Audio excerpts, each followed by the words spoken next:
সবাইকে প্রণাম, নমস্কার। সাপ্তাহিক কথা মিতপাঠের আয়োজনে সবাইকে স্বাগত জানাচ্ছি। আমরা বিভিন্ন সময় দেখি লোকে যোগ করে। কেন করে? সাধারণত তিনটে জিনিসকে সামনে রেখে যোগের চর্চা হয়। এক, শরীরের উন্নতি, যোগের মাধ্যমে শরীরের উন্নতি সম্ভব। মনের উন্নতি, তাতেও যোগের মাধ্যমে সম্ভব। আরেকটা হচ্ছে আধ্যাত্মিক পথে উন্নতির ক্ষেত্রে যোগের প্রয়োজন আছে। লোকে সেসব উপায়কে জীবনে এগিয়ে যাওয়ার পথে গ্রহণ করে। তো বিভিন্ন রকম যোগের কথা আমরা শুনেছি, অনেক প্রকার, আমি অতটা জানিও না। কিছু কমন যেগুলো আছে, একটা হচ্ছে হঠযোগ, শুধুমাত্র শরীরের সুস্থতার জন্য যে যোগ করা হয়, যেগুলোকে আমরা যোগ ব্যায়াম বলি। হঠযোগ মানে ওই দেখুন না, বিভিন্ন রকম নাম আছে, ত্রিভঙ্গ হওয়া, উঁচু হয়ে মাথা উপরে নিচে দিয়ে পা উপরে তুলে থাকা, এরকম বিভিন্ন রকম ভঙ্গিগত ব্যায়াম আছে। শরীরকে সুস্থ রাখার জন্য সেসব ব্যায়াম করতে হয়, হঠযোগ। তো ঠাকুর হঠযোগের ব্যাপারে খুব উচ্চাসা রাখে না, বলে যে হঠযোগ কোনো ব্যায়ামই নয়। শরীরকে শুধু এত গুরুত্ব দিয়ে কি লাভ ঠাকুরের হিসেবে। তারপরে অষ্টাঙ্গ যোগ কি জিনিস আমি খুব জানি না। তার মানে অষ্টাঙ্গ মানে হচ্ছে সব রকম অঙ্গের উপর ভিত্তি করেই যোগের কঠিন সাধনা। কুণ্ডলিনী যোগ আমাদের শরীরকে বিভিন্ন, বলছি খানিকটা যতটুকু বুঝি, যে শরীরকে বিভিন্ন অংশে ভাগ করা হয়েছে। হ্যাঁ, তো যেমন আমাদের চতুর্নয়ন, তৃতীয় নয়ন বলা হয়, দুই ভ্রুর মাঝখানে যে জায়গাটা, সেটাকে বলা হচ্ছে। এরকম বিভিন্ন ভাগ আছে। তো সেই সব ভাগের উপর ভিত্তি করে শরীরের বিভিন্ন অংশের ব্যায়াম হয়। সেটাকে বলে কুণ্ডলিনী জাগরণ ব্যায়াম। জাগরণ করার চেষ্টা করে, কুণ্ডলিনী জাগরণ করার চেষ্টা করে। তারপরে স্বামীজি তার মানে পার্শ্বদ এবং শিষ্যবৃন্দের জন্য একটা ব্যায়ামের খুব জোর দিলেন, ওটা হচ্ছে রাজযোগ। স্বামীজির রাজযোগের ব্যাপারে উনি বললেন, এরকম বলা হয়েছে। তারপরে যোগানন্দ মহারাজজি ক্রিয়াযোগের কথা বললেন, খুব পপুলার। এগুলো মানুষ মানে বিভিন্নভাবে করার চেষ্টা করে এবং করেও অনেকে। তো যত রকম যোগ আছে তার মধ্যে যোগের সঙ্গে তন্ত্রেরও কিছু মানে সাধনার ব্যাপার থাকে। তো যোগের সাধনাই বলি আর তন্ত্রের সাধনাই বলি। মরার উপর বসে সব সাধনা করে। কিন্তু কেন এটা এত কঠিন? হ্যাঁ, কঠিন এই কারণে, কারণ মন তৈরি নয়। এখন একটা সাধারণ লোককে যদি বলে একটা মৃতদেহের উপর তুমি বসে সাধনা করতে শুরু করো, সে তো এটাকে নিতে পারবে না। সে থেকে যেমন তেমন ব্যাপার, মৃতদেহ পোড়ানো হচ্ছে, সেই আগুনে মাছ ভেজে খাচ্ছে, মানে মৃতদেহ, হ্যাঁ, কখনো কখনো মরা পোড়াই খাচ্ছে। তো এরকম অনেক আছে। তো কেন কঠিন? কারণ আমরা মানসিকভাবে সেসব করার জন্য তৈরি নই। তাহলে আমরা সাধনা যাই করি, যোগ যাই করি, প্রত্যেকটা জায়গাতে ওই হঠযোগ বাদ দিয়ে, যেখানে শুধু শারীরিক কসরত, বাকি সব জায়গাতেই একটা অনুষঙ্গ খুব দরকার, সেটা হচ্ছে মন। মন অনুষঙ্গ তৈরি না হলে যোগের কাজ ঘটবে না। তো গীতাতে এই ব্যাপারে খুব দারুণ মানে ব্যাখ্যা হলো। কিরকম ব্যাখ্যা করলো? গীতাতে দেখবেন প্রত্যেকটা অধ্যায়কে, অধ্যায়ের নামের সঙ্গে যোগ দেয়া হয়েছে। বিষাদ যোগ, কর্মযোগ, অভ্যাস যোগ, জ্ঞান যোগ, ভক্তি যোগ, মোক্ষ যোগ। তো এরকম প্রত্যেকটা অধ্যায়ের সঙ্গে যোগ। কারণ শ্রীকৃষ্ণ ভগবান পরিষ্কার বুঝেছেন যে যত রকমই পদ্ধতির কথা বলি না কেন, সেইখানে যদি মন না জড়িয়ে যায় তাহলে সেই পদ্ধতি শুধু বাহ্যিক উপরি উপরি পদ্ধতি হয়ে থাকবে। মন না থাকলে কোনো কাজ হবে না।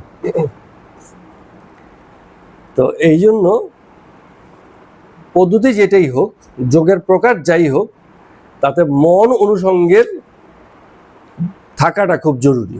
অথচ এত রকম যোগের কথা বলছি, একটা যোগের কথা আমরা সবসময় বলি, কিন্তু ওটাকে যোগ হিসাবে কখনো আমরা ভাবিই না।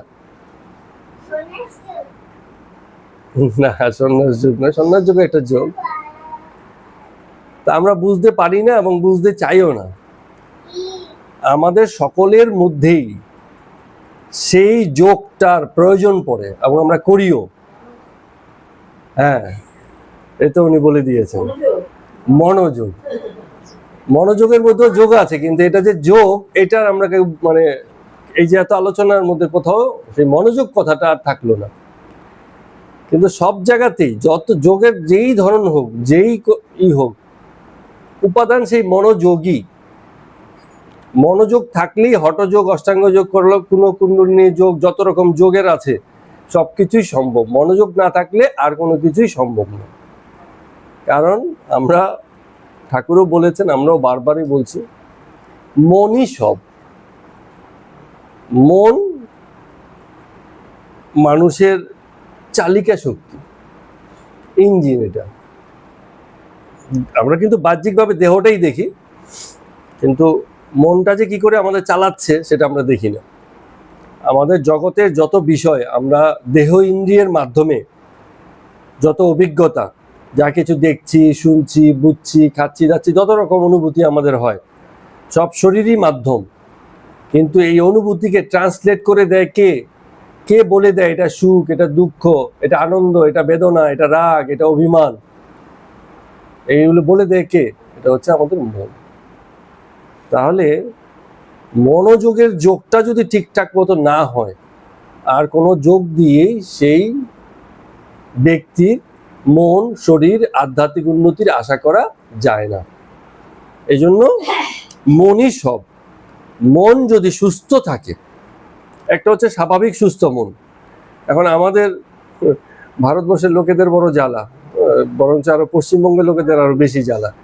চারদিকে এত বিষয় আশয় হয়, মানে সহজ স্বাভাবিক মন পাওয়াই মুশকিল। কারণ অসংখ্য ঘটনা এবং বিব্রতকর ঘটনা যা আমাদের মনকে ব্যতিব্যস্ত করে, চঞ্চল করে দেয়, এরকম ঘটতে আছে সবসময়, চারপাশে ঘটতে আছে। শুধু জন্ম মৃত্যু, খাওয়া পড়ার ভাবনা না, আরো কত জটিল জটিল বিষয় এখন মানে চলে আসে, যে আমাদের সহজ স্বাভাবিক মন পাওয়াই মুশকিল। তো এগুলো কাদেরকে সবচেয়ে বেশি প্রভাবিত করে? কোথাও না কোথাও যাদের মন শক্তপোক্ত হয় নাই, এইসব ঘটনা তাদেরকে বেশি প্রভাবিত করে। আপনি জানেন না, চেনেন না, পেপারে টিভিতে কোনো একটা খবর দেখলেন, আপনার সারা দিন হয়তো আপনি নিজেও জানেন না সেই খবরের কারণেই আপনার মন ভারাক্রান্ত হয়ে আছে, হয়তো আপনি বুঝতে পারেননি, আপনার সঙ্গে জড়িয়ে নেই, তাও আপনার মনটা ভারাক্রান্ত হয়ে আছে। কেন, কি ঠিক বুঝতে পারছি না। এরকম অসংখ্য অনুষঙ্গ ঘটে আমাদের চারপাশে, যেগুলোর কারণে আমাদের মন ভারাক্রান্ত থাকে। আমরা অনেক সময় বুঝতে পারি না কেন মনটা আজকে খারাপ, কারণ আমার জীবনের সঙ্গে জড়িয়ে নেই, কিন্তু আমার জীবনের আশেপাশেই ঘটনাবলী আমাকে প্রভাবিত করে রেখেছে। তো এই জন্য শক্তপোক্ত মন হওয়া খুব দরকার।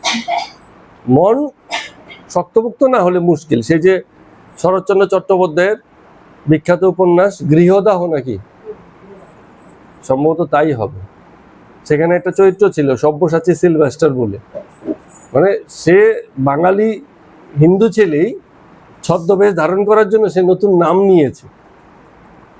তো সব্যসাচী সিলভেস্টার বলে সে নতুন নাম দিয়ে খ্রিস্টিয়ান হয়ে ছদ্মবেশ ধরে বিভিন্ন সময়ে বিভিন্ন জায়গাতে ঘুরে বেড়াচ্ছে, আর ইংরেজদের বিতরণ করার জন্য, ভারতবর্ষের বিতরণ করার জন্য লড়াই করছে, স্বদেশী।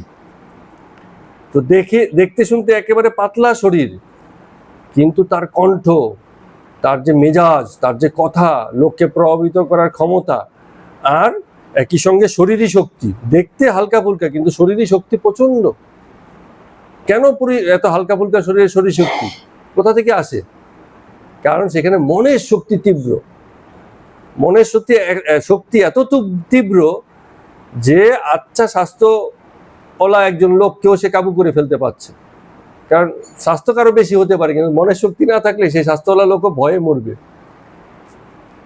অনেক সময় আমাদের এরকম ছিল আমাদের ক্লাসে কিছু খুব ভালো স্বাস্থ্য চেহারার ছেলে ছিল, কিন্তু সাংঘাতিক ভিতর ডিম, ছোট ছোট হালকা ফুলকা ছেলেরা ওদেরকে ধরে মারতো। কারণ কি, ও নিজেই ভয় পেয়ে আছে, ও শরীরী ক্ষমতাকে জানে না। হাতির ব্যাপার যেরকম হয়, সামান্য একটা দড়ি দিয়ে হাতি বেঁধে রাখে, হাতি চাইলেই সেই দড়ি টেনে বেরিয়ে যেতে পারে, কিন্তু মনে দুর্বল হয়ে থাকে। তো যে মনে দুর্বল হয়েছে সে শরীরেও দুর্বল হয়ে যায়, এবং জগতের ঘটনাবলী তাকে ভীষণ রকম প্রভাবিত করতে পারে। এজন্য মনে শক্তিশালী হওয়া দরকার। আর আধ্যাত্মিক উন্নতি মন ছাড়া, একটা সচেতন মন ছাড়া কোনো অবস্থাতেই সম্ভব নয়। আধ্যাত্মিক উন্নতির জন্য সচেতন মনের দরকার আছে। আধ্যাত্মিক মানে কি? অধ্যাত্ম বিষয়ক জ্ঞান, আত্ম বিষয়ক জ্ঞান। এখন নিজের সম্পর্কে জানতে গেলে সবার প্রথম উপাদানই হচ্ছে মন। শরীর তো ডাক্তারও জানে, যে শরীরকে আমি জানি না, আমার শরীর আমি জানি না, কিন্তু ডাক্তার আমার শরীর খুব ভালো জানে। কিন্তু অধ্যাত্ম নিজেরই জানার বিষয়। আমার গুরুদেব ভালো আধ্যাত্মিক, তাতে আমার কিছু আধ্যাত্মিক লাভ হবে না। আমার আধ্যাত্ম লাভ করার জন্য আমাকেই জানতে হয়। আর অধ্যাত্মের একটাই উপাদান, সেটা হচ্ছে মন। মন নিয়েই আলোচনা, মন নিয়েই কথা, মন নিয়েই সব। ঠিক আছে? তো এই প্রারম্ভিক আলোচনা দিয়ে চলুন আজকে কথামৃতের পর্ব সংখ্যা 171 শুরু করছি। এই যে একটু প্রারম্ভিক আলোচনা করে নিলাম, এই আলোচনার সঙ্গে আজকে যেসব আলোচনা হবে তার কিছু প্রসঙ্গ মিল আছে। তো ঠাকুর ব্রাহ্ম ভক্তগণের এক সমাবেশে গেছেন মনমোহনের বাড়িতে। তো উঠোনে বসে আছেন, অন্যান্য ব্রাহ্মভক্ত অনেকে এসছেন। কিছুক্ষণ পর কেশব এলেন, ব্রাহ্মভক্তদের আচার্য কেশব এসে ভক্তিভরে প্রণাম করলেন। ঠাকুরের বাম দিকে কেশব বসলেন, আর ডান দিকে বা দক্ষিণ দিকে বসলেন রাম। তো কিছুক্ষণ ভাগবত পাঠ হচ্ছিল সেখানটায়।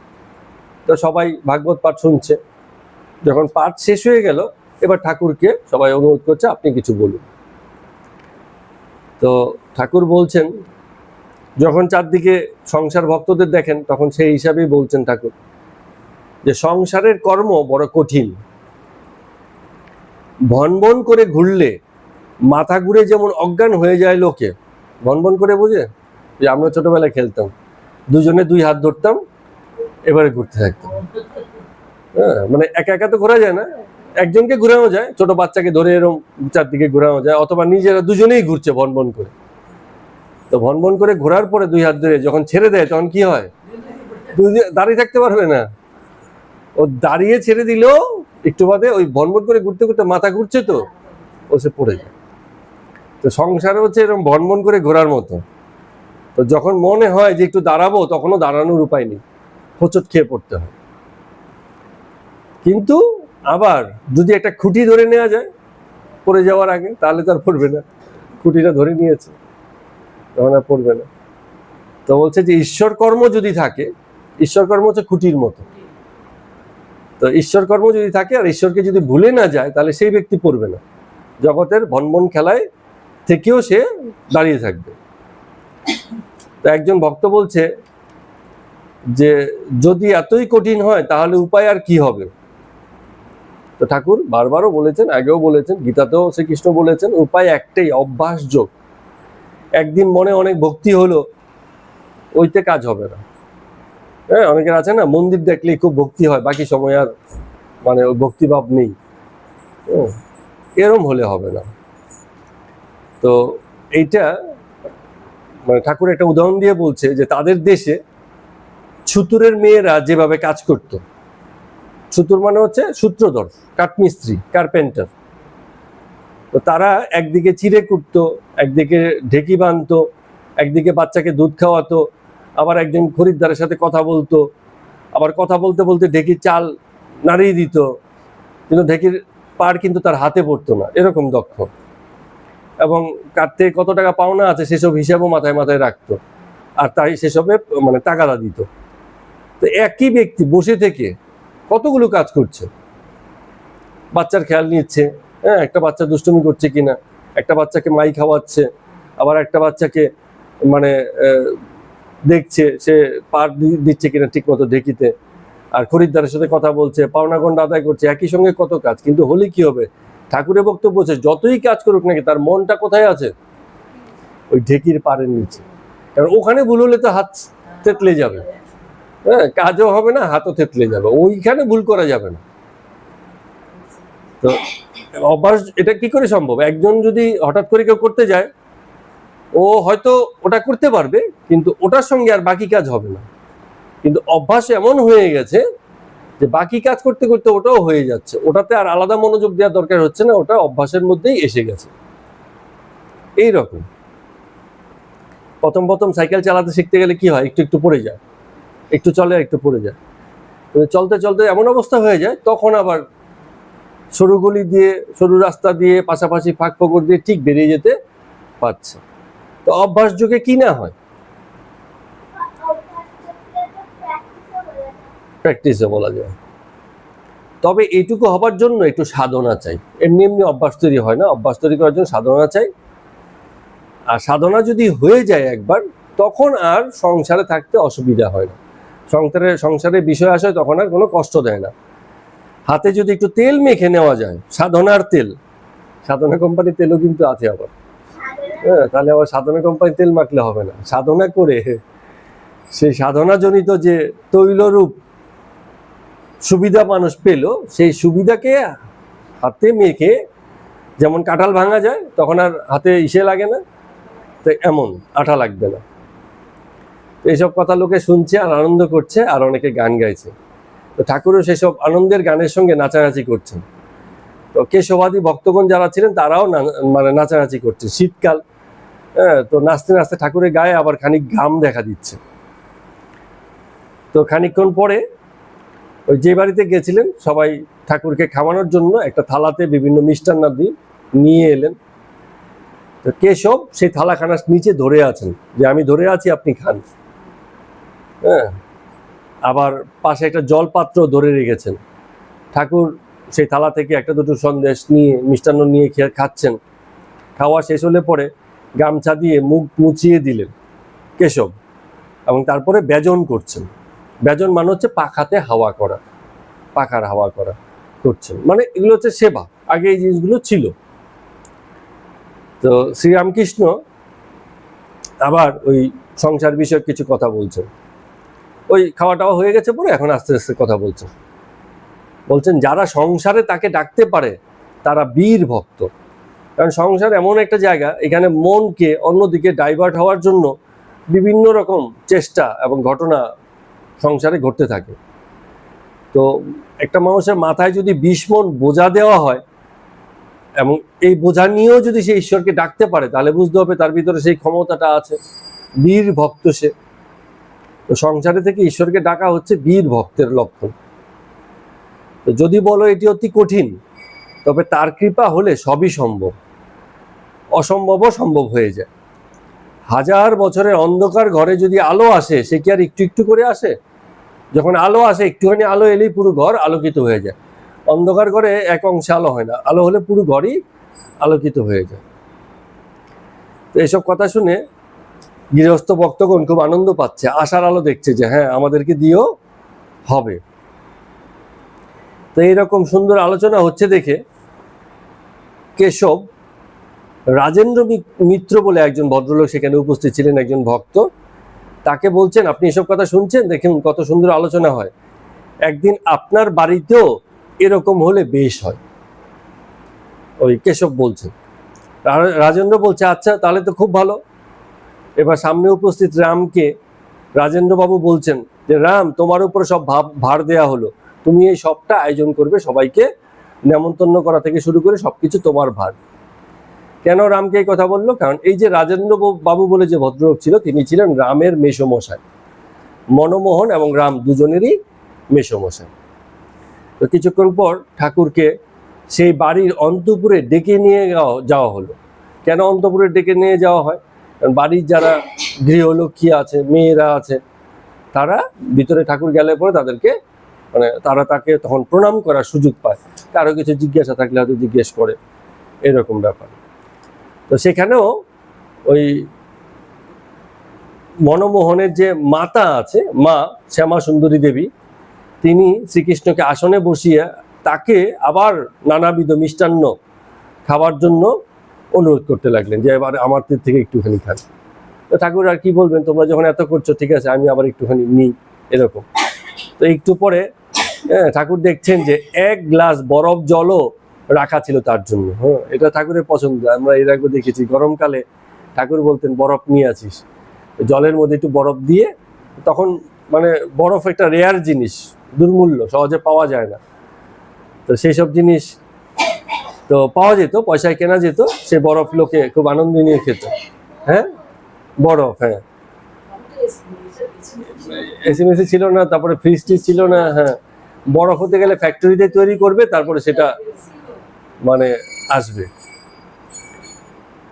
তো এই বাদে যখন ঠাকুর বাইরে বেরিয়ে আসলেন, তখন ওই যে উপস্থিত যারা ভক্তবৃন্দ সকলে তখন প্রসাদ পেতে বসেছেন, মানে খাওয়া দাওয়া করছেন। তো ঠাকুর এবার কি করছেন, ওনার নিজের মধ্যে কোনো ইসে নেই। তো উনি এবার সকলকে খাবার পরিবেশন করছেন, কে কি খাচ্ছে কি না খাচ্ছে সেসব দেখছেন। আর সকলের আনন্দের জন্য মাঝে মাঝে সুর করে লুচি মন্ডার গান গাইছেন। লুচি মন্ডা মানে হচ্ছে, লুচি তো আমরা জানি, মন্ডা হচ্ছে ছানা আর চিনি দিয়ে, একেবারে কাঁচা ছানা একটু চিনি দিয়ে মিশিয়ে একটা ছানার সন্দেশের মতো করে দেয়। হ্যাঁ, খুব মানে ওটা খেতে খুব ভালো, মানে ঠিক ছানাটাই আর কি একটু মিষ্টি করে খাওয়া। তো সেসব মন্ডা মিঠাই লোকে খুব খাচ্ছে, আর উনি সেসব পরিবেশন করছেন আর বিভিন্ন মন্ডা মিঠাইয়ের গান শুনে লোককে আনন্দ দিচ্ছেন, এইরকম স্বভাব। তো এই যে এক ভদ্রলোকের কথা হলো রাজেন্দ্র মিত্র, তো এর 1 সপ্তাহের মধ্যেই রাজেন্দ্র মিত্রের বাড়িতে আবার নেমন্তন্ন, বলে যে এবার ঠাকুর আপনিও আসুন। ওই রামকে বলছে যে তুমি সব আয়োজন করো। তো সেই ঠনঠনিয়া বাড়িতে ঠনঠনিয়াতে রাজেন্দ্র মিত্রের বাড়ি। তো এবার শনিবার করে, এর আগেরটা আগে রবিবারে ছিল, এবারে আরেক শনিবার, মানে 1 সপ্তাহ বাদে আর কি, আবার উৎসব দিন স্থির হয়ে আছে, খুব আনন্দ, সবাই ভক্ত আসবে এমন ব্যাপার। কিন্তু এমন সময় একজন ব্রাহ্মভক্ত মানে এসে একটা দুঃসংবাদ দিলেন। অগরনাথ বলে একজন অপর ব্রাহ্মভক্ত ওই ইসেতে লখনৌ শহরে দেহ রক্ষা করেছেন, মানে মারা গেছেন। তো সেই খবর যখন এসে পৌঁছেছে তখন সকলের মধ্যেই মনটা ভার হয়ে গেছে। ব্রাহ্মভক্ত যারা আছে তাদের কোনো এক গুরু ভাই মারা গেছেন শুনে তাদের মনটা ভার, এবং তারা ঔষধ গ্রহণ করেন। এই যে এরকম মানে গুরু ভাই মারা গেলে পরে, সঙ্গ ভাই মারা গেলে পরে তারা ঔষধ গ্রহণ করেন। তো তখন ইসের মধ্যে একটি চিন্তা চলে এলো রাজেন্দ্র মিত্র, যার বাড়িতে অনুষ্ঠান, যে এরকম ঔষধের মধ্যে সবাই কি আর আসবে, তাহলে আমার বাড়িতে অনুষ্ঠান এরকম খবর এসে গেছে। তো রাম, ওই যে তার যে ভাগ্নি আছে, মেশোকে বলছে যে আপনি অত ভাবছেন কেন, যদি কেশববাবু বা অন্যান্য ভক্তবৃন্দ নাও আসেন তাতে অসুবিধা নেই, ঠাকুর শ্রীরামকৃষ্ণ তো আসছেন, তিনি তো আর মানা করবেন না। তো তিনি এলে পরে তিনি সর্বদাই ঈশ্বর আনন্দে থাকেন, তাতে আমাদের আনন্দের ভাগ কোনো অংশে কম হবে না, আমাদের আনন্দ ঠিক জুটে যাবে। কিন্তু কিছুক্ষণ পরে দেখা গেল কেশব নিজেই চলে এলেন আর অন্যান্য ভক্তবৃন্দদের সঙ্গে নিয়ে। তো এসে তিনি ব্যাখ্যা করছেন, বলছেন যে কই আমি তো এমন কথা বলি নাই যে আমি যাব না।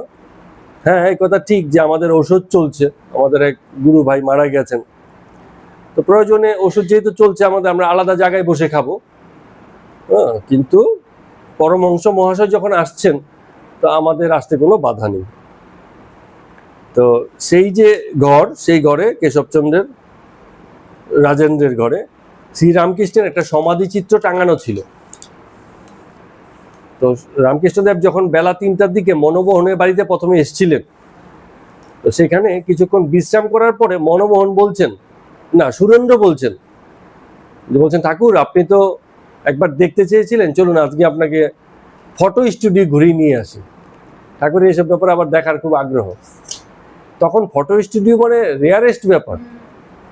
হ্যাঁ, ফটো তোলা তো মানে অবস্থাপন্ন লোকেদের পক্ষে সম্ভব, শহুরে লোকেদের সম্ভব। আর তার আগে লোকে নিজেদের সেলফ পোর্ট্রেট মানে কি হচ্ছে ড্রয়িং করতো।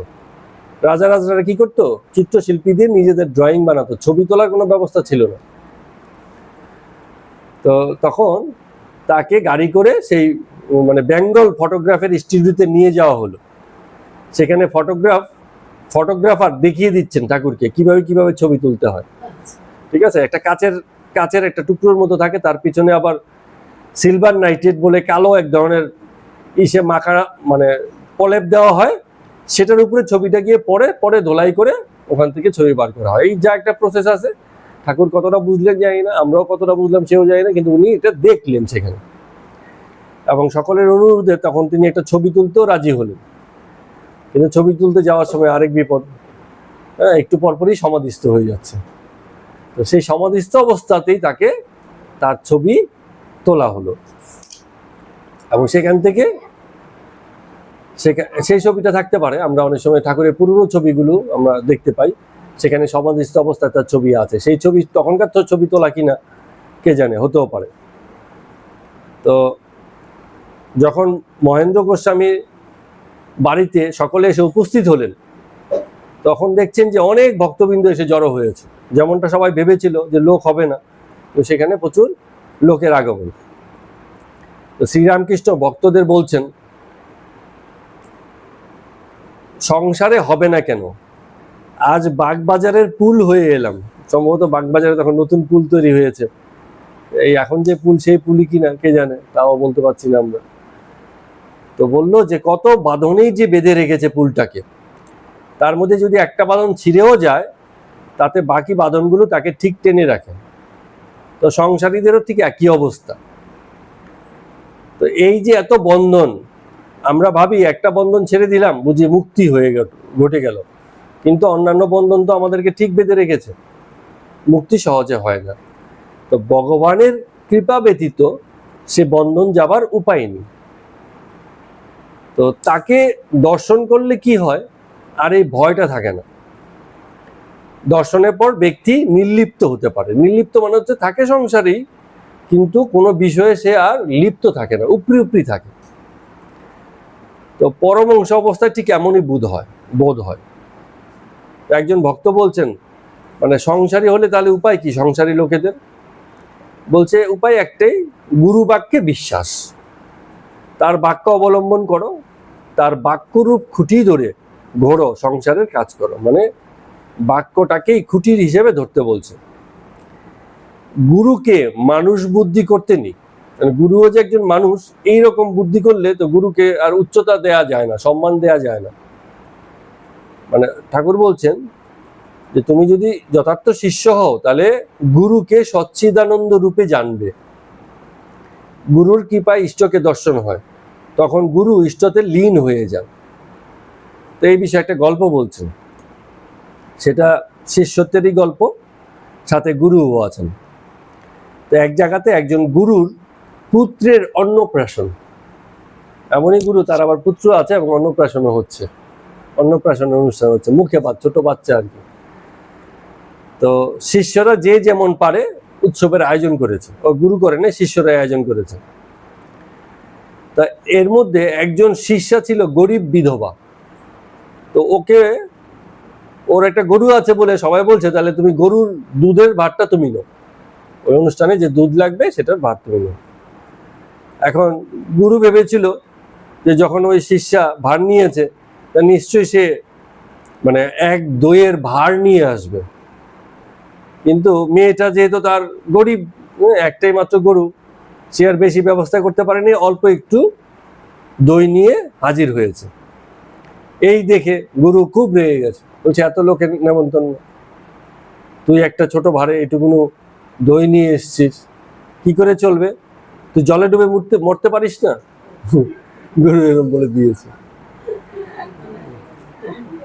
তো মেয়ে বলছে যে গুরু বলছে জলে ডুবে মরতে, চল আমি তাহলে জলে ডুবে মরতে যাই। তো নারায়ণের নাম করতে করতে ওই শিষ্যা গুরুর কথা অনুযায়ী জলে ডুবে মরতে যাচ্ছে, এমন সময় নারায়ণ নিজে এসে দর্শন দিচ্ছেন। বলে আরে দাঁড়া মরিস না। বলে আমি তোকে একটা পাত্র দিচ্ছি, এখানেও দই আছে, এটা নিয়ে যা, এই পাত্র থেকে যখন দই দেবে, এই অপরন্ত পাত্র, অন্নপূর্ণার পাত্র, এই পাত্রের দই কোনোদিন শেষ হবে না, এ দিলেও আবার এখান থেকে দই আসতেই থাকবে, দই অফুরন্ত হবে। তো শিষ্যা গিয়ে সেই গুরুকে সেই পাত্র দিয়ে দিল, সবাই খাচ্ছে। এখন গুরু তো অবাক হয়ে গেছে, এই আবার কোথা থেকে নিয়ে এলো এই জিনিস। গুরু যখন তাকে জিজ্ঞেস করছে তখন সে বলছে, আমি তো আপনার কথা শুনে গেছিলাম জলে ডুবে মরতে, তো নারায়ণ এসে আমাকে দেখা দিয়েছে, উনি আমাকে এই পাত্র দিয়েছেন। গুরু তো বুঝে গেছে যে আরে এখানে তো একটা বিশেষ ব্যাপার ঘটে গেছে। তখন তিনি শিষ্যকে অনুরোধ করছেন, তুই আমাকে নারায়ণের কাছে নিয়ে চল, আমি ও দেখবো, এই সুযোগ আমি ছাড়ি কি করে। তখন শিষ্য বলছে চলো তাহলে যাই, তাহলে ওখানে পুকুর ঘাটে গিয়ে দেখি, নদীর ঘাটে। তো সেই নদীর ঘাটে গিয়ে দেখছে নারায়ণ সেখানে আছেন, কিন্তু গুরু দেখতে পাচ্ছে না, শিষ্য দেখতে পাচ্ছে, শিষ্যটা দেখতে পাচ্ছে। তখন গুরু বলছে, না নারায়ণ, শুধু আমি দেখলে হবে না, আমার গুরুকেও তোমার দর্শন দিতে হবে, কারণ তিনি আমার গুরু। হ্যাঁ, গুরু ভক্তি এতটা। হ্যাঁ, বলে যদি দাও ভালো, নাহলে তুমি থাকো, আমি আবার শরীর ত্যাগ করবো, ঠিক আছে, আবার নদীতে ঝাঁপ দেবো। উপায় না দেখে নারায়ণ তখন গুরুকে দেখা দিল। এমন শিষ্যা, এগুলো গল্পের মাধ্যমে বোঝানোর চেষ্টা হয়েছে যে যদি ভক্তি যথার্থ থাকে তাহলে সেক্ষেত্রে নারায়ণের দর্শন হয়, এবং গুরুও সেই শিষ্যত্বের কাছে মাথা নত করতে পারে যদি ভক্তি ওরম হয়। মূলত জগতে আমাদের ইসে যা দেখা গেছে, মানে আমাদের সনাতন ধর্মে বরাবর দেখা গেছে গুরুকে শিষ্যরা ছাড়িয়েই গেছে বরাবর। গুরু শিক্ষাই এত উচ্চ যে যে গুরুর শিষ্য সে ছাড়িয়ে গেছে। দ্রোণাচার্যকে ছাড়িয়ে গেছে অর্জুন, নাহলে দ্রোণাচার্যকে অর্জুন মারতে পারে? হ্যাঁ, মানে এমন শিক্ষা যা গুরুকেও ছাড়িয়ে যেতে পারে, উজাড় করে দেয় এবং শিষ্য সেই যোগ্যতা অর্জন করে, এরকম বিষয় হয়। এরকম আছে, মানে ওই রেখে টেকে নয়, আবার এমন নয় যে আমি গুরু হয়েছি আমাকে ছাড়িয়ে যাবি, এরকম নয়, ঠিক আছে। ওই সুযোগটা সবসময় আছে এবং গুরু তাতে খুশি যে আমাকেও আমার শিষ্য ছাড়িয়ে যাচ্ছে। তো এই সব দেখে ঠাকুর বলছেন, কিন্তু শিষ্যের মধ্যে কোন শিষ্য ছাড়িয়ে যেতে পারে? সব শিষ্য না। গুরুমারা বিদ্যা সকলের হয় না। কি হয়, যদি তেমন গুরু ভক্তি থাকে তবেই সম্ভব, না হলে সম্ভব নয়। তো ঠাকুর এই জন্য বলছেন যে গুরুকে তেমনই সম্মান করবে, ছড়া কেটে বলছেন, যদ্যপি আমার গুরু সুরিবাড়ি যায়, তথাপি আমার গুরু নিত্যানন্দ রায়। সুরি মানে হচ্ছে নেশার জিনিস, মদে সুরি বাড়ি যায়। যদিও গুরু সুরি বাড়ি যায়, মদের নেশা করতে যায়, কিন্তু তারপরও শিষ্যের কাছে সে নিত্যানন্দ রায়, সেই মানে গুরু তো গুরুই, সে কি করবে তার ব্যাপার, ওইসব আমারই করে লাভ নেই। সকলেই গুরু হতে চায়, শিষ্য কেউ হতে চায় না, কিন্তু গুরু যে হয় সে উঁচু হলে হবে না, কারণ উঁচু জমিতে জল জমে না, নিচু জমিতেই জল জমে। গুরু নিচু হলেই পরে ধারণ করতে পারে। গুরু যদি নিজেকে অহংকারী আর উঁচু রাখে তাহলে সেই গুরু হয় না। এই রকম জগতে এরকম বরাবর ঘটেছে। তো সকল ভক্তবৃন্দদের তাকিয়ে ঠাকুর বলছেন, এটাকে ব্রাহ্ম সভা না শোভা? শোভা মানে কি? সৌন্দর্য। এত ভক্তবৃন্দ এসছে, এটা ব্রাহ্ম সভা মনে হচ্ছে না, ব্রাহ্ম শোভা মনে হচ্ছে। ব্রাহ্ম সমাজে নিয়মিত উপাসনা হয়, সে খুব ভালো, কিন্তু ডুব দিতে হয়। এই কথাটা ঠাকুর কেন বলছেন? কারণ ব্রাহ্ম সমাজে কিছু বিষয় ছিল উপরি, সকলে মিলে ধ্যান করা, উচ্চস্বরে মানে ঈশ্বর প্রার্থনা করা, এরকম ব্যাপার অনেক জায়গাতে দেখা যেত। ঠাকুরের কাছে মনে হয়েছে কোথাও না কোথাও যে তারা বাহ্যিক আচরণ করে। হ্যাঁ, ব্যাপারটা মানে এমনিতে খুব মানে শান্তিদায়ক, সুদিং মানে কি মনে নেই? ওই যে সুদিং কথাটাকে কিভাবে ব্যবহার করা যায়? হ্যাঁ, কামিং। হ্যাঁ, একটা বাচ্চা বা কুকুর খুব দুষ্টামি করছে, কি চঞ্চল হচ্ছে, কি দুষ্টামি, যে কোনো কিছু একটা তার অস্থিরতা আছে, কেউ যদি তার মাথায় গায়ে হাত বুলিয়ে দেয়, আস্তে আস্তে কি করে সে শান্ত হয়ে যায়। তো ধরুন আপনার মন খারাপ, আপনি একটা প্রার্থনা সবাই গেলেন, কি প্রার্থনা করছে আপনি জানেন না, কিন্তু ওখানে থাকলেন, প্রার্থনা শেষে একটু প্রসাদ পেলেন, বাড়ি আসলেন, আপনার মনটা খানিকটা শান্ত লাগলো। এই হচ্ছে উপরি শান্ত। বিভিন্ন আচরণ, বাহ্যিক ঘটনার কারণে মনে কোথাও না কোথাও একটা শান্ত অবস্থা তৈরি হয়, কিন্তু ঠাকুর এই শান্ত অবস্থার পক্ষে কিন্তু নেই। বলছেন এইটুকু যথেষ্ট না। হ্যাঁ, এইটুকু যথেষ্ট না, এটা ক্রিমের মতো হলে হবে না, মলমের মতো উপর থেকে দিচ্ছে। ঠিক আছে, কি হতে হবে, ট্যাবলেটের মতো একেবারে খেলে রক্তে ভেতরে ঢুকতে হবে, এইরকম চাই। উপরি উপরি হলে হবে না, ভিতর থেকে পরিবর্তন চাই। তো প্রার্থনা করলে প্রার্থনার জবাব যেন তুমি পাও, তবেই সে প্রার্থনা।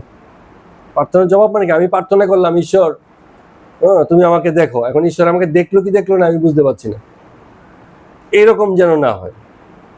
তো এই বুঝাতে গিয়ে তিনি আবার বলছেন, বলে হাতির 2 রকম দাঁত হয়, একটা বাইরের দিকে 2টো দাঁত থাকে, দেখা যায় বড়, সেই দাঁত দিয়ে কিন্তু হাতি কিছু খেতে পারে না, ওটা এমনি শো।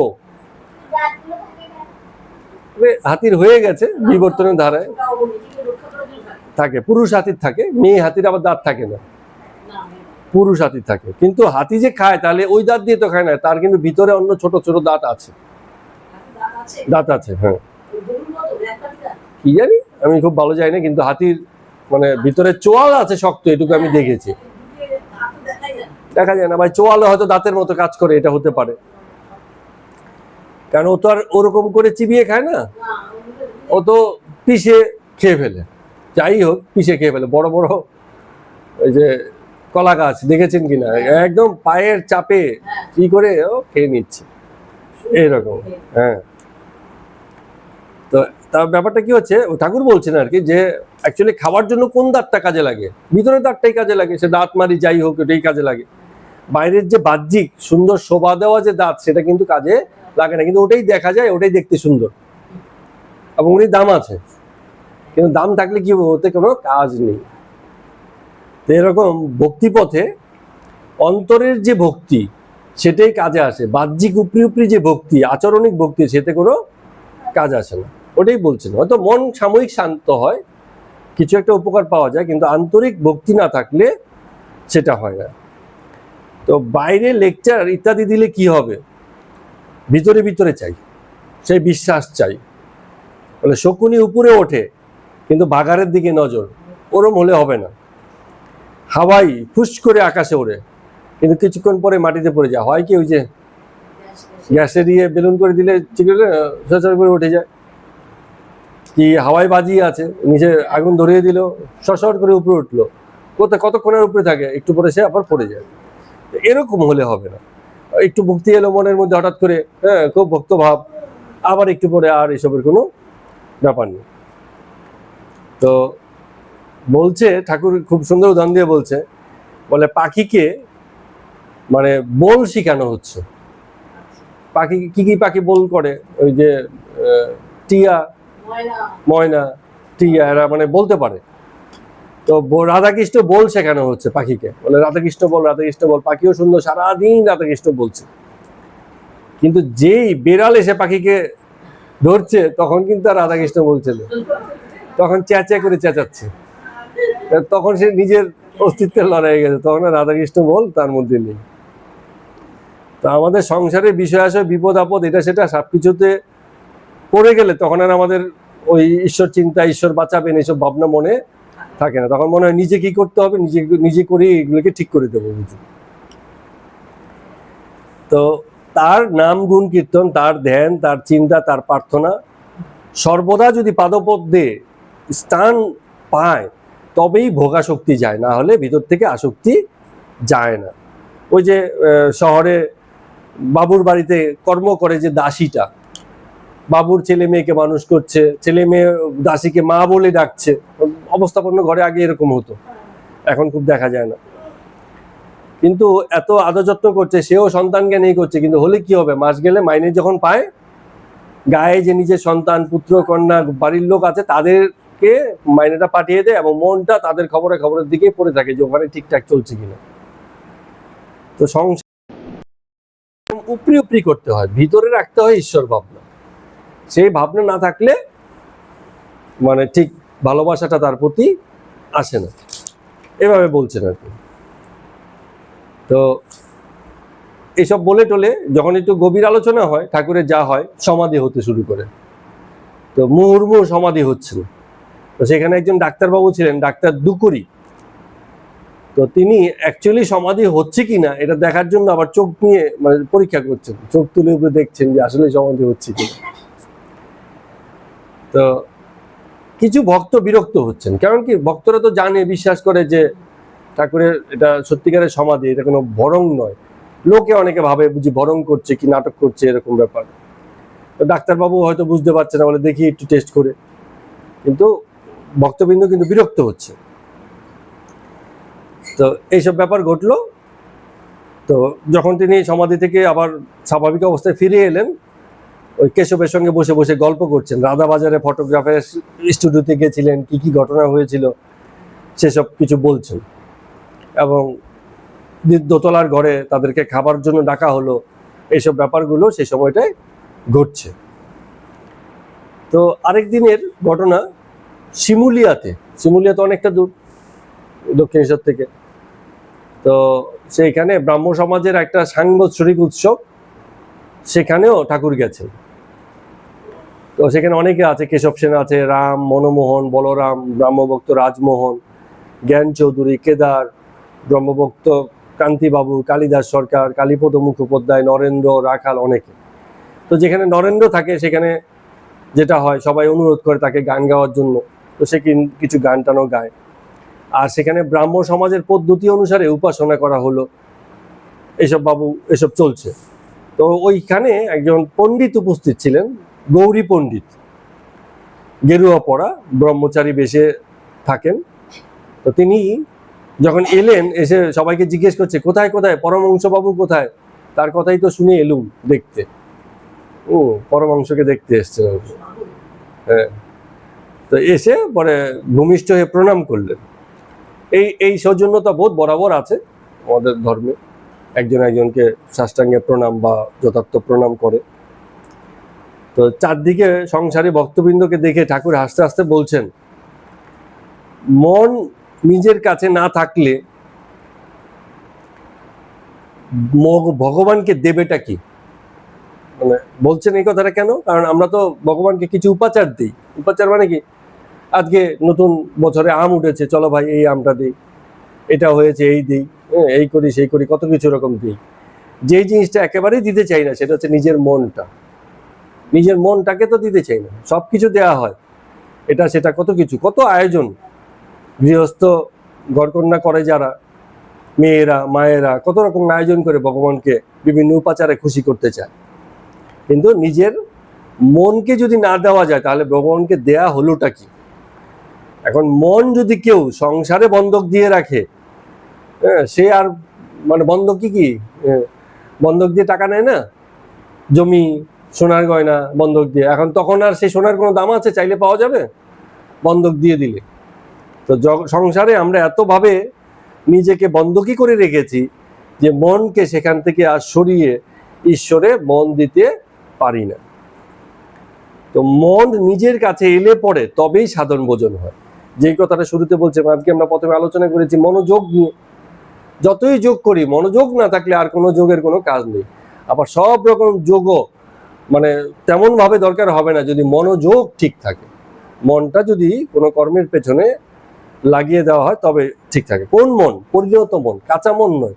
কাঁচা মন, পাকা মন, কাঁচা আমি পাকা আমি, সেসব নয়। তো ঠাকুর বলছেন যে সর্বদা গুরু সঙ্গ, গুরু সেবা, সাধু সঙ্গ, তারপরে সৎসঙ্গ, এই যে আলোচনা হচ্ছে এরকম করতে হয়। রাত দিন নির্জনে চিন্তা করতে হয়। মন একলা রাখলে মন কি হয়ে যায়, জগতের বিষয়ে মানে মন তো আপনি একা রাখতে পারবেন না, মন কখনোই একা থাকে না। আপনারা খেয়াল করে দেখবেন যে কখনোই মন একা থাকতে পারে না, কোনো না কোনো বিষয়ে মন লেগেই থাকে। একা বসে আছে চুপচাপ, কোন বিষয় কি নিয়ে সব ভেবে বসে আছে, এমন নয় একা বসে আছে সে রিল্যাক্সড, দেহ মন রিল্যাক্সড হয়ে আছে, তা নয়। কিছু না কিছু ভাবনা, একজন এসে পাশে হেঁটে যাচ্ছে, কি তুমি কি করছো, আমি যে গেলাম এলাম তুমি দেখতে পাচ্ছ না? না না, আমি খেয়াল করিনি। ঠিক আছে, অত কোনো কর্ম নাই, অথচ মন কোথাও না কোথাও এঙ্গেজড হয়ে আছে। তো বলছে যে এই জন্য রাত দিন তার চিন্তা করতে হয়, সাধুসঙ্গ করতে হয়, সৎসঙ্গ করতে হয়, ধর্ম বিষয়ে আলোচনায় থাকতে হয়, নিজে ধর্ম পাঠ করতে হয়, মানে কোথাও না কোথাও মনটাকে সেই কাজে জড়িয়ে রাখতে হয়। তো কেন রাখতে হয়? কারণ মনকে যদি একলা রাখো, মন কি হয়ে বিভিন্ন বিষয়ে জড়িয়ে যায় এবং মন শুকিয়ে যায়। এক ভার জল যদি তুমি রেখে দাও, কদিন বাদে দেখবে জল উড়ে চলে গেছে। আবার জলের মধ্যে ভাতটাকে ডুবিয়ে রাখো, ওই ভারের জল তো আর উঠবে না। তারপর চারপাশে যদি ওই সঙ্গের মধ্যে থাকো, তোমার ভিতর থেকে সেই ভাবনাটা হারিয়ে যাবে না, শুকিয়ে যাবে না, ভাবনাটা থাকবে। আর তুমি যদি একা একা বসে বসে ভাবো, তো একসময় ভাবনাটা শুকিয়ে যাবে, তো আর ভাবছে না, ভালো লাগছে না, বাদ দাও, আমরা অন্য কিছু করি গে, এইরকম। তো এই জন্য বলছে যে সবসময় এই সঙ্গের প্রভাবে থাকতে হয়, তাতে মন ভেজা থাকে। বলছে কামার সালেতে লোহা যখন হাপড়ে দেয় তখন ওটা গরম থাকে। আবার লোহাটাকে হাপড় মানে কি, ওই যে এগুলো এখন দেখা যায় না খুব একটা, আগে আমরা ছোটবেলাতে দেখতাম, মানে একটা উপর থেকে পাখার মতো দড়ি টানাটানি করতো, ওখান থেকে হাওয়া দিত, আর ওখান থেকে কয়লাটা, আগুনটা খুব ভালো করে জ্বলতো, সেই আগুনে লোহা পুড়িয়ে লোহাকে বিভিন্ন শেপ দেওয়া হতো, সেই হাপড়। তো সেই হাপড়ের মধ্যে দিলে পরে লোহা সবসময় গরম থাকে, আবার লোহা হাপড় থেকে বেরিয়ে বাইরে রেখে দেবে, কতক্ষণ গরম থাকবে, আস্তে আস্তে আস্তে আস্তে ঠান্ডা হয়ে যাবে। বলে নিজেকে গরম রাখার জন্য এরকম সঙ্গের মধ্যে রাখতে হয়। এই জন্যই তো সন্ন্যাসীরা সন্ন্যাস ব্রত নেওয়ার পরেও সংসারী আবার ফিরে এসে সংসারের লোকেদের সঙ্গেই থাকে, কারণ একা তো থাকতে পারবে না, কোনো কর্ম নেই, কোনো উদ্দেশ্য নেই, থাকা সম্ভব নয়। তো আমি কর্তা, আমি করছি, আমার করণে সংসার চলছে, আমি গৃহ পরিজনে সবকিছু করে রেখেছি, এই ভাবনাটাই হচ্ছে অজ্ঞান। তো তাকে দর্শন করার পর তিনি মনটাকে রেখে দেন, তখন পাকা মন তৈরি হয়ে যায়। যেমন অনেক সময় হয় তরবারি মানে হচ্ছে ওই যে তলোয়ার, হ্যাঁ, তলোয়ার আপনার সোনা দিয়ে যদি গড়েন, সেই তলোয়ার দিয়ে কেউ যুদ্ধ করে না, ওটা শো, ওটা ধার থাকবে, কিন্তু ওই দিয়ে কখনো কাটাকাটি মারামারি এসব চলে না। লোহার তরবারি দিয়ে কাটাকাটি মারামারি চলে, সোনার তরবারি হলে এটা শো হয়ে যায়, শোকেসের ভিতর থাকে। তো মনটা যখন সোনার মন হয়ে যায়, শক্তপোক্ত হয়ে যায়, হ্যাঁ, জগতের বিষয় থেকে উঠে গিয়ে উচ্চ হয়ে যায়, তখন তাকে দিয়ে আর কোনো হিংসার কাজ, সংসারের সাধারণ কাজ হয় না, তখন সেটা শোকেজে রেখে দেওয়ার মতো হয়। এই রকমভাবে ঠাকুর বুঝাচ্ছেন যে জগতে যাই করি না কেন, মনটাকে যদি স্থির রাখি তাহলে জগৎ সুন্দর এবং জগতে বাসও সুন্দর। আর মন যদি অস্থির হয়, জগতের দ্বারা প্রভাবিত হয়, তখন কিন্তু মনেও শান্তি থাকে না, সংসারে জগতে কোথাওই শান্তি থাকে না। আজকের মতো কথা আমি তো পাঠ এখানেই শেষ করছি। সবাইকে প্রণাম এবং নমস্কার।